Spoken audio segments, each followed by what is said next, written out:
Olwaleero kkooti ya Buganda Road ng'ekubirizibwa omulamuzi Asuman Muhumuza ewuliriza okusaba kw'okweyimirirwa okw'abantu abakwatibwa nga beekalakaasa ku Ben Kiwanuka Street mu Kampala nga baagala abakungu ba gavumenti ababulankanya amabaati g'abakalamoja okukwatibwa era bavunanibwe mu mateeka.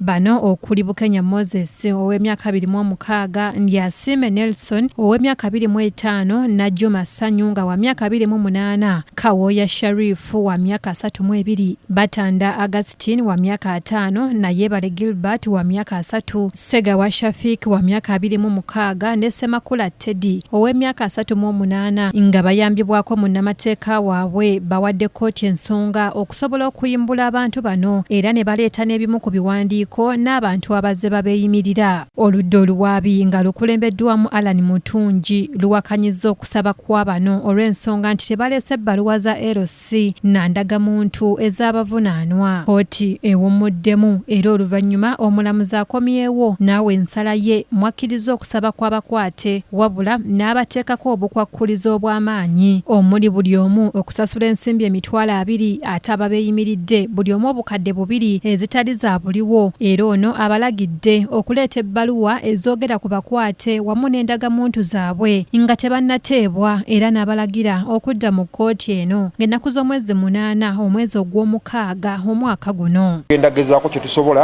okufuna ebbaluwa zaabwe ezerosi, tusobole n'okunoonya national ID zaabwe mu b'eŋŋanda zaabwe ze tunaaba tufunye nakwete lunaakugwako tujja kuba tuzireeta mu kkooti naye singa ekyembi kibaawo ne tutaba nazo zonna era tujja kukomawo mu kkooti tusabe. Bano babadde bateekateeka okusasula ensimbi ezibasabiddwa ate ne bategeezebwa nga bwe bagenda okuggulwako emisango emirala. Era namwe bwe mbadde mu kkooti mulabye omuwabi wa gavumenti nga ayagala kuregisteringa fayiro mu kkooti ate ffenna tukimanyi fayiro zirina ofiisi baziregisteringira.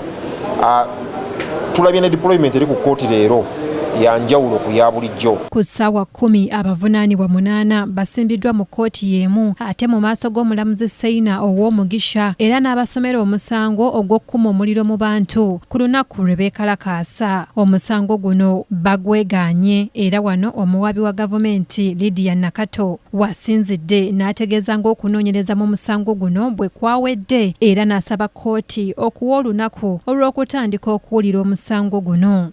Kampala Central Division n'ekigendero eky'obumenyi bw'amateeka mwakwala ebipande waggulu nga biriko ebigambo DPP arrest iron sheet thieves ebyali bigendererwa okubeera nga bikuma omuliro mu bantu babeegatteko era beekalakaase nga beekalakaasa eri gavumenti ya Uganda. Omulamuzi omusango guno agwongezaayo okutuusa ng'ennaku z'omwezi 29 omwezi guno era abasibe n'abalagira okuddizibwa mu kkomera e Luzira. Kino kiviiriddeko omu ku basibe Nelson Ndyasiime okuzirikira mu kkooti mu maaso g'omulamuzi era n'alagira abasirikale okumufulumya mpola mpola.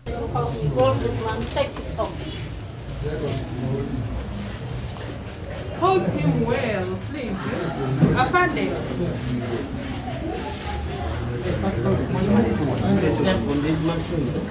Take those suspects so that it gives hair to these ones. Kino kisiikudde emmeeme z'abantu ababadde mu kkooti eno era ne bategeeza nga bwe baasiibye mu kkooti nga tebalina ke balidde nga beetabula okufunira abantu baabwe akakalu. Then tuzze batuwadde beyiro empapula zizino receipts za kkooti tugenze twekwanye tunoonyeza ssente baagala akadde kamu emitwalo 6 twekozeemu omulimu tuli mu process esasula batugamba nti bataddeyo omusango omulala weebali n'ekyumba kikino ekya amusigugoloobi kwe yateeka kikino wano kwe yateeka amabaati agabbibwa ensi yonna n'egalaba naye abaana basibiddwa n'okusinga ababbi so nga kyandibadde kyakulabirako eri eggwanga nti baminisita bakangavu mukole ebintu bannayuganda bye basuubiramu okukola. Bagambye nti bino bye bimalamu abantu essuubi mu ggwanga lyabwe ku nsonga zino ezibaluma naye nga bakusigala nga balwanirira eddembe ly'abantu bano.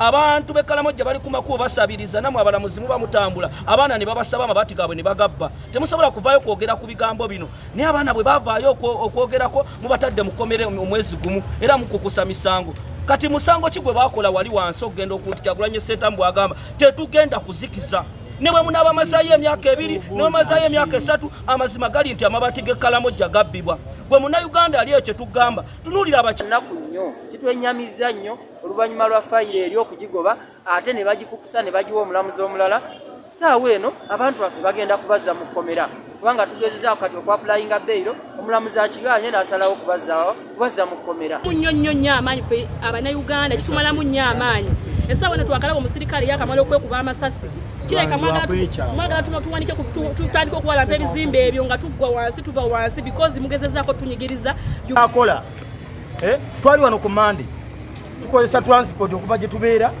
ne tudda wano eno ne babeera nga batukozesa transport baagalamu ssente nakati tumaze okusasula zino akasango ke bateekawo akukulabisa ababba amabaati era baagala endala muzaagale ne wezinaalakira zijja balakirira ddala. Bano bonna abantu 8 bakwatibwa mu kibuga Kampala nga beekalakaasa n'amabaati nga baagala ba minisita abaatwala amabaati g'Abakaramoja bonna bavunaanibwe. Omulangira Najjuma Moses yakusakidde eggulire lino ku KTV amalindirire.